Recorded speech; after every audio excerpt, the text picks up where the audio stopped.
Today we're making gooseberry jam with those gooseberries we foraged in an earlier video.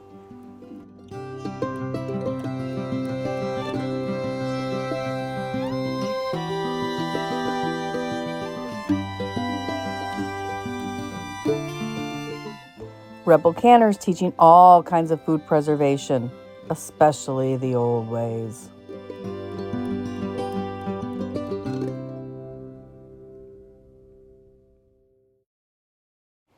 Gooseberry season is very short, so make this recipe as soon as you see the berries ripening on the bush. You will need to pick 4 cups of gooseberries. It can be either the green or the pink variety.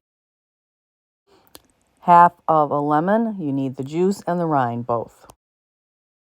To that, you're going to add 4 cups of sugar and 1/2 cup of water. Go ahead and pick over and destem all of the gooseberries. Combine all of the ingredients together in a heavy kettle and mix well. Cook and stir over a moderate heat, mashing the berries with a wooden spoon until the sugar is completely dissolved. Bring the mixture to a rapid boil. Lower the heat and cook the mixture about 15 minutes or until thick, stirring continuously.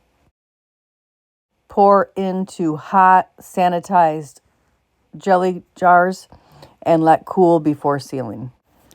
My original recipe did not call for it, but I do process in a boiling water bath for approximately 10 minutes. Thank you for becoming members of my channel. I really appreciate it. More members-only content to come. Don't forget to ring the notification bell so you never miss another episode.